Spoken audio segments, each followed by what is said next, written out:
Hello students, my self Pragati Rajput, your Hindi teacher. आज हम start करने जा रहे हैं क्लास 3 का 5th चैप्टर, जिसका नाम है सबक। सबक का मतलब क्या होता है, सबक की मीनिंग क्या होती है, आइए देखते हैं। सबक का अर्थ होता है सीख। सबक मीन्स सीख। इस पाठ के मुख्य शब्द हैं व्यापारी, मूर्खता, प्रतिदिन, गट्ठर, तरकीब। व्यापारी, व्यापारी किसे कहते हैं? ऐसा व्यक्ति जो किसी चीज का व्यापार करता हो उसे व्यापारी कहते हैं। चाहे वह नमक का व्यापार हो, अनाज का व्यापार हो, किसी भी चीज का व्यापार हो, उसे व्यापारी कहते हैं।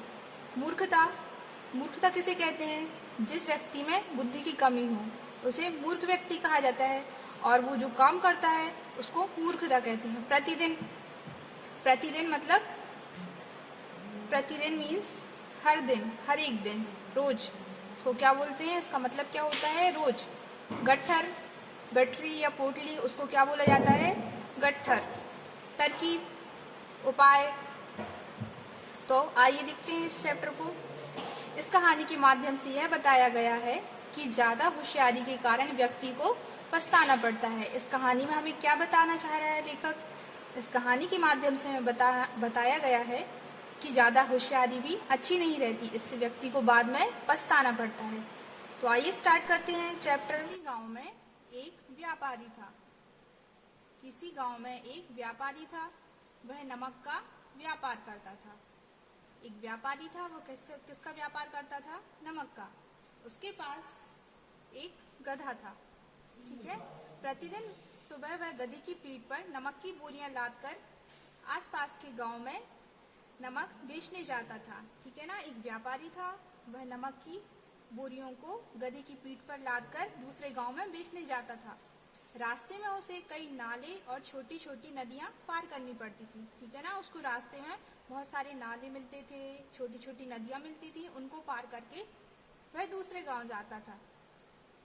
एक दिन जब व्यापारी नदी से होकर गुजर रहा था, तभी अचानक गधा पानी में गिर पड़ा। इससे गधे की पीठ पर लदा हुआ नमक पानी में गल गया। जब गधा खड़ा हुआ तो उसे अपनी पीठ पर लदा हुआ बोझ काफी हल्का लगने लगा। नमक का व्यापारी गधे को लेकर घर वापस आ गया। उस दिन गधे को आराम मिला, इससे गधा बहुत खुश हो गया। उसे यह बात समझ में आ गई कि यह बोझ पानी में गिरने की वजह से ही हल्का हुआ है। अब गधा क्या है, आप लोग जानते ही होंगे, गधा एक जानवर है, ठीक है ना। और नमक जो कि हम खाते हैं, खाने में डाला जाता है, उसे नमक बोलते हैं। दूसरे दिन वह व्यापारी रोजाना की तरह गधे पर नमक की बोरियां लादकर व्यापार के लिए निकला। गधा जैसे ही नदी पार करने लगा, जानबूझकर पानी में बैठ गया। व्यापारी ने गधे की ओर देखा, उसे बहुत गुस्सा आया। उसने उसकी खूब पिटाई की, ठीक है। दूसरे दिन क्या होता है, व्यापारी फिर से गधे को लेकर व्यापार करने के लिए जाता है और रास्ते में उसे नदी पड़ती है, तो गधा जानबूझकर उस नदी में बैठ जाता है, जिससे कि उसका सारा नमक उसमें घुल जाता है और उससे व्यापारी को बहुत गुस्सा आता है और वह गधे की पिटाई करता है। वह उसकी चालाकी समझ गया। उसने मन ही मन में गधे को सबक सिखाने का निश्चय किया। उस दिन वह गधे को लेकर लौट आया। अगले दिन उसने गधे की पीठ पर रुई के गट्ठल लाद दिए। क्या किया उसने? अगले दिन उसने गधे की पीठ पर रुई के गट्ठर लाद दिए। आज गधे को अपना बोझ काफी हल्का लग रहा था, लेकिन उसने सोचा थोड़ा और हल्का कर लिया जाए। ओके। पानी में पहुंचते ही वही तरकीब आजमाई। वह पानी में बैठ गया, लेकिन यह क्या, जब वह खड़ा हुआ तो उसका बोझ बहुत ज्यादा भारी हो चुका था। रुई के गट्ठर ने खूब पानी सोख लिया था। पानी से बाहर आने में गधे को बहुत परिश्रम करना पड़ा। परिश्रम मतलब क्या होता है? परिश्रम मीन्स बहुत मेहनत करनी पड़ी उसको पानी से बाहर आने में, क्योंकि रुई हल्की होती है। जब वह उसमें पानी भरा तो वह बहुत भारी हो गई और गधे को नदी से बाहर आने में बहुत मेहनत करनी पड़ी। गधा अपनी मूर्खता पर बहुत पछताया। उस दिन के बाद फिर वह कभी पानी में नहीं बैठा। व्यापारी ने सोचा मूर्ख सबक सिखाने से ही काबू में आते हैं, ठीक है। फिर व्यापारी ने गधे को सबक सिखाया। इससे गधे को अपनी किए पर बहुत शर्मिंदा हुआ वह। इससे व्यापारी ने कहा कि जो मूर्ख व्यक्ति होते हैं वह सबक सिखाने के बाद ही काबू में आते हैं। तो बताइए आपको इस कहानी से क्या सीख मिलती है? इस कहानी से हमें सीख मिलती है कि हमें कभी भी अब ज्यादा होशियारी नहीं दिखाना चाहिए, क्योंकि ज्यादा होशियारी दिखाने से हमें बाद में पछताना पड़ता है। तो आइए स्टार्ट करते हैं अभ्यास प्रश्न। प्रश्न क्रमांक पहला। अभ्यास प्रश्न का पहला प्रश्न है मौखिक प्रश्न। व्यापारी किस वस्तु का व्यापार करता था? व्यापारी था, वह किस वस्तु का व्यापार करता था? तो इसका उत्तर होगा व्यापारी नमक का व्यापार करता था। कौन सी वस्तु का व्यापार करता था? व्यापारी नमक वस्तु का व्यापार करता था। दूसरा प्रश्न है गधा जानबूझकर पानी में क्यों बैठा? दूसरा प्रश्न है गधा जानबूझकर पानी में क्यों बैठा? तो गधा जानबूझकर पानी में इसलिए बैठा क्योंकि पानी में बैठने से उसका बोझ हल्का हो गया था, इसलिए वह पानी में बैठ गया। तीसरा प्रश्न है व्यापारी ने गधे को सबक सिखाकर क्या सोचा? व्यापारी ने गधे को सबक सिखाकर क्या सोचा? इसका उत्तर होगा व्यापारी ने गधे को सबक सिखाकर क्या सोचा? व्यापारी ने गधे को सबक सिखाकर यह सोचा कि मूर्ख सबक सिखाने से ही काबू में आते हैं। क्या होगा इसका आंसर? मूर्ख सबक सिखाने से ही काबू में आते हैं। मतलब जो मूर्ख व्यक्ति होते हैं उनको सबक सिखाने से ही वो काबू में आ पाते हैं, वश में आ पाते हैं। लिखित प्रश्न का पहला प्रश्न है सही उत्तर पर सही लगाइए। बहुविकल्पीय प्रश्न है। इसका पहला प्रश्न है किसी गांव में रहता था। कौन रहता था किसी गांव में? एक व्यापारी रहता था, एक साहूकार रहता था या एक संत रहता था? इसमें से कौन सा सही है बताइए। तो किसी गांव में रहता था एक व्यापारी। किस पर आएगा सही निशान? एक व्यापारी।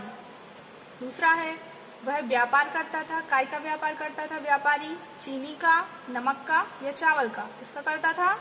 नमक का। तो किस पर आएगा सही निशान? नमक का। ग नंबर पर है रुई भीगने पर हो गई थी।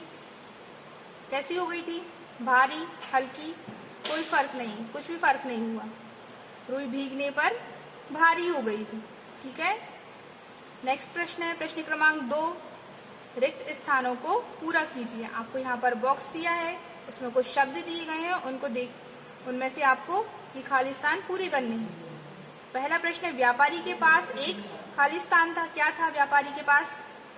बताइए इनमें से क्या आएगा। तो व्यापारी के पास एक गधा था। ठीक है। अगला प्रश्न है गधा खाली स्थान पानी में गिर पड़ा। कैसे गिर गया पानी में? तो क्या आएगा इसमें? अचानक दिया है इसमें अचानक। तो गधा अचानक पानी में गिर पड़ा। गा है। गा नंबर पे है गधा खाली स्थान पानी में बैठ गया। गधा क्यों बैठ गया था पानी में? गधा जानबूझकर पानी में बैठ गया। क्या आएगा? जानबूझकर। अगला है प्रश्न है व्यापारी ने गधे को सबक सिखाने का क्या किया उसने? क्या आएगा इस ब्लैंक्स में? खाली स्थान में क्या आएगा? व्यापारी ने गधे को सबक सिखाने का निश्चय किया। कौन सा शब्द आएगा? निश्चय। ठीक है। अगला प्रश्न है प्रश्न क्रमांक 3। निम्नलिखित कथनों पर सही या गलत लगाइए। आपको यहाँ पर वाक्य दिए गए हैं, उनको पढ़कर आपको सही या गलत बताना है। तो पहला है व्यापारी चीनी का व्यापार करता था। क्या ये सही वाक्य है? नहीं है सही, क्योंकि वह नमक का व्यापार करता था। तो इस पर क्या आएगा? गलत, क्रॉस का निशान आएगा। दूसरा है व्यापारी ने गधे की पीठ पर रुई के गट्ठर लाद दिए। क्या उसने गधे की पीठ पर रुई के गट्ठर लाद दिए थे? सही या गलत? सही। ग नंबर पे है गधा अपनी होशियारी पर बहुत खुश हुआ। गधा जो होशियारी कर रहा था, पानी में जानबूझकर बैठता था, वह उस पर बहुत खुश था। क्या ये वाक्य सही है? हाँ। क्या आएगा? सही का निशान आएगा। अगला है मूर्ख सबक सिखाने से ही काबू में आते हैं। क्या ये वाक्य सही है? हाँ। तो क्या आएगा इसमें? सही। प्रश्न क्रमांक 4। निम्नलिखित प्रश्नों के उत्तर दीजिए। आपको यहाँ पर कुछ प्रश्न दिए गए हैं, उनको पढ़कर आपको उनके उत्तर बताना है। तो पहला प्रश्न है, गांव में कौन रहता था? उसका आंसर क्या होगा? गांव में कौन रहता था? गांव में एक व्यापारी रहता था। क्या होगा इसका आंसर? गांव में एक व्यापारी रहता था। दूसरा प्रश्न है, आसपास के गांव में जाने का रास्ता कैसा था? बताइए, आसपास के गांव में जाने का रास्ता कैसा था? तो आसपास के गांव में जाने के लिए कई नदी नाले पार करने पड़ते थे। जो व्यापारी था उसको आसपास के गांव में जाने के लिए कई नदी नाले पार करने पड़ते थे। तीसरा प्रश्न है, गधे की पीठ पर लदा नमक कहाँ गया? गधे की पीठ पर लदा नमक कहाँ गया? तो इसका आंसर होगा, गधे की पीठ पर लदा नमक पानी में गल गया था। कहाँ चला गया था? पानी में घुल गया था। गल गया मीन्स घुल जाना पानी में। अगला प्रश्न है, पानी में भीगने पर रुई पर क्या प्रभाव पड़ा? प्रभाव मतलब क्या हुआ? जैसे ही पानी रुई में डूबी तो क्या हुआ? पानी में भीगने पर रुई पर क्या प्रभाव पड़ा? तो इसका आंसर होगा, पानी में भीगने पर रुई बहुत भारी हो गई। कैसी हो गई थी रुई? पानी में भीगने पर रुई बहुत भारी हो गई थी। पांचवा प्रश्न है, व्यापारी ने गधे को कैसे सबक सिखाया? इसका आंसर क्या होगा? क्या किया व्यापारी ने ऐसा कि गधे को सबक सीखा उसने? इसका आंसर होगा, एक दिन व्यापारी ने गधे की पीठ पर रुई के गट्ठर लाद दिए थे। क्या किया उसने? नमक की जगह रुई के गट्ठर लाद दिए। ठीक है। और जैसे ही गधा पानी में बैठा तो उसका बोझ बहुत भारी हो गया और वह चल नहीं पाया, जिससे गधे को सबक लगा। ठीक है। क्या किया था व्यापारी ने गधे को सबक सिखाने के लिए? उसने गधे की पीठ पर नमक की जगह क्या किया? रुई के गट्ठरों को लाद दिया, जिससे उसका बोझ, वो जैसे ही पानी में बैठा उसका बोझ बहुत भारी हो गया। अगला है भाषा ज्ञान। इसका पहला प्रश्न है, प्रत्येक के सामने स्त्रीलिंग या पुल्लिंग लिखिए। ठीक है। आपको यहाँ पर कुछ शब्द दिए गए हैं, उनके बताना है कि वह स्त्रीलिंग है या पुल्लिंग है। तो नमक क्या है? पुल्लिंग शब्द है। ठीक है। रुई स्त्रीलिंग है। पानी क्या है? स्त्रीलिंग या पुल्लिंग? पुल्लिंग है। व्यापार किस में आएगा? ये भी पुल्लिंग शब्द है।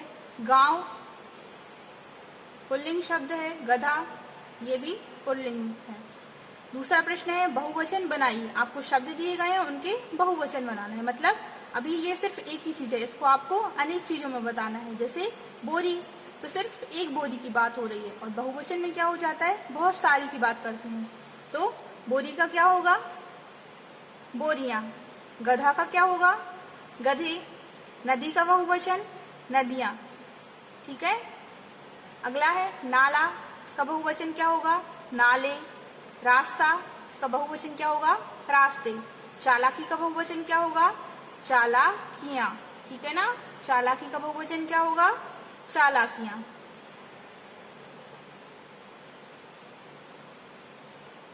तीसरा प्रश्न है, विलोम शब्द लिखिए। यहाँ पर हमें शब्द दिए गए हैं, उनके विलोम शब्द लिखना है। जैसे हल्का का विलोम क्या होगा? विलोम मीन्स क्या होता है, पहले ये बताइए। विलोम मीन्स होता है विपरीत, उल्टा। जैसे जो दिया है उसका उल्टा लिखना है, अपोजिट लिखना है। ठीक है। तो हल्का का क्या होगा? भारी। हल्का मीन्स हल्का, पर नहीं बोलते ये बहुत हल्का है। ठीक है। तो उसका विलोम शब्द क्या होगा? भारी। बाहर, बाहर का विलोम क्या होगा? अंदर। निश्चय का विलोम अनिश्चय। परिश्रम का विलोम, परिश्रम मीन्स मेहनत करना, इसका विलोम क्या होगा? आलस। आलस मतलब आलसी होना, कुछ नहीं करना। ठीक है। सूखा का विलोम क्या होगा? गीला। ज्यादा का विलोम क्या होगा? ज्यादा मीन्स बहुत ज्यादा। ठीक है ना, अधिक मात्रा में होना। इसका विलोम क्या होगा? कम। कम मीन्स बहुत थोड़ा सा। प्रश्न क्रमांक 4, वाक्य बनाइए। आपको यहाँ पर शब्द दिए हैं, उनको पढ़कर आपको अच्छे वाक्य बनाने हैं। तो व्यापारी का वाक्य बनाइए। व्यापारी का क्या वाक्य बनेगा?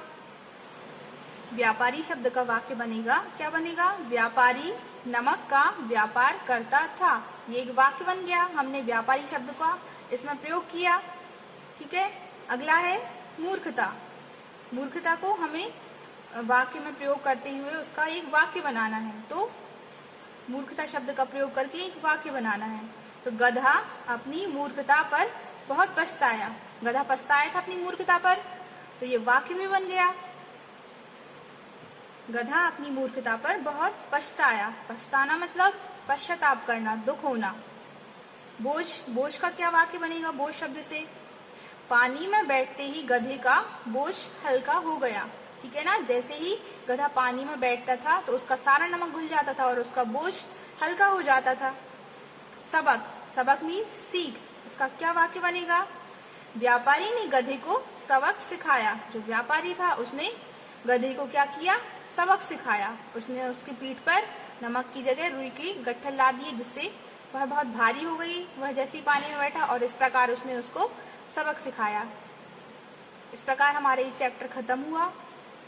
Thank you.